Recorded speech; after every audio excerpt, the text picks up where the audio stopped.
आगे बढ़ाना है, हिंदी को आगे बढ़ाना है, उन्नति की राह पे ले जाना है, हिंदी को आगे बढ़ाना है और हिंदी को उन्नति की राह पर ले जाना है। केवल एक दिन ही नहीं, हमें नित्य हिंदी दिवस मनाना है।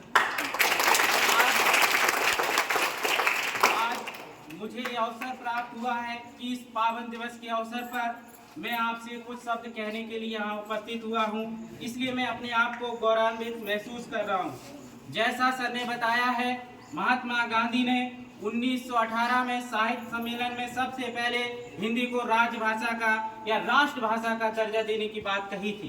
बाद में जब हमारा देश आज़ाद हुआ तो 14 सितंबर 1949 को संविधान सभा ने सभी ने एक मत होकर हिंदी को राजभाषा का दर्जा दिया और ऐसा प्रण किया कि इसको हम राष्ट्रभाषा बनाएंगे। लेकिन आज तक हिंदी राष्ट्रभाषा नहीं बन पाई। इसके कई कारण हैं। इसका सबसे बड़ा कारण है भाषावाद। जब हम देखते हैं कि हमारा देश अनेक भाषाओं का देश है, लेकिन हिंदी सभी भाषाओं की जननी है। हिंदी सभी भाषाओं को जोड़ने वाली भाषा है, लेकिन कुछ लोग ओछी राजनीति के चलते हिंदी को कमतर आंकते हैं और एक भाषा को बड़ा और दूसरी भाषा को छोटा करते हैं।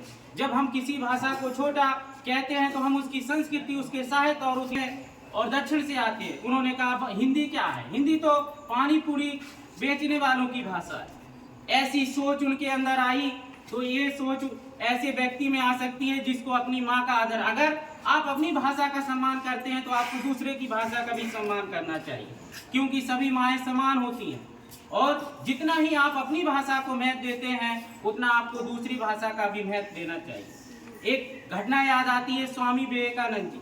आप सभी लोग जानते हैं कि हमारे स्वामी विवेकानंद के बारे में सभी ने पढ़ रखा है। लॉस एंजल्स अमेरिका में गए थे। अमेरिका के एक व्यक्ति उनसे मिले। उन्होंने कहा हाउ आर यू? उन्होंने कहा मैं बहुत अच्छा हूँ। उस व्यक्ति को लगा कि स्वामी जी को लगता है इंग्लिश नहीं आती, अंग्रेजी नहीं आती है, इसलिए हिंदी में। उस व्यक्ति को टूटी फूटी हिंदी आती थी तो बोला आपको यहाँ कैसा लग रहा है, आपको यहाँ का अच्छा लगा कि नहीं लगा? तो उन्होंने कहा I am feeling good, your country is beautiful. अब उसको एकदम आश्चर्य हो गया। हमने हिंदी में पूछा तो इंग्लिश में जवाब दे रहे हैं, इंग्लिश में पूछा तो हिंदी में। तो उसने पूछ लिया स्वामी जी ऐसा क्यों कर रहे हैं? स्वामी जी ने कहा कि जब आपने अपनी मातृभाषा में पूछा तो हमने अपनी मातृभाषा में दिया, जब आपने हमारी मातृभाषा का सम्मान करते हुए प्रश्न किया तो हमने आपकी मातृभाषा का सम्मान किया। इस घटना को 123 साल हो गए, लेकिन हम आज तक नहीं समझ पाए हैं कि हमें क्या करना, एक दूसरे की भाषा का सम्मान करना है। भाषा बात नहीं, ये तो राजनीति करने वाले ओछे लोगों की साजिश है कि फूट डालो और राज करो। 1835 में सबसे पहले मैकाले ने अंग्रेजी को महत्व दिया और हिंदी को कमतर करके इस विवाद को बढ़ाया था। अंग्रेजी पढ़ना चाहिए, अंग्रेजी आज की मांग है, लेकिन अंग्रेजी ही सब कुछ नहीं है। जब आप आपस में बात करें तो अंग्रेजी जरूरी नहीं है। अंग्रेजी के 4 वर्ड आ गए और बस हाय हेलो हाय फाइन और इस तरह से स्टाइलिश बनाकर आप अपनी भाषा का अपमान करते हैं।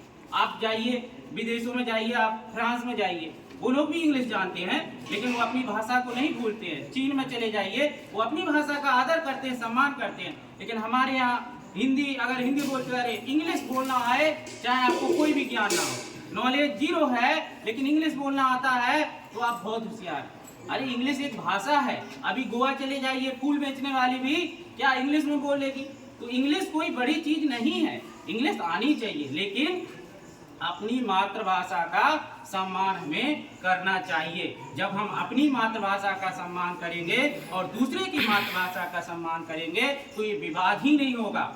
और हिंदी सभी भाषाओं को हमने पहले ही कहा जोड़ने वाली भाषा है, इसलिए हिंदी को राष्ट्रभाषा के रूप में दर्जा मिलना चाहिए। और सभी, इसमें किसी भाषा का कोई अपमान नहीं है। हम सभी भाषाओं का सम्मान करते हुए हिंदी को आगे बढ़ाने का प्रयास करते रहेंगे। अंत में चंद लाइनों से अपनी वाणी को विराम दूंगा। निज भाषा का नहीं गर्व जिसे, निज भाषा का नहीं गर्व जिसे, क्या प्यार देश से होगा। निज भाषा का नहीं गर्व जिसे, क्या प्यार देश से होगा उसे, वही वीर देश का प्यारा है, हिंदी जिसका नारा है। धन्यवाद।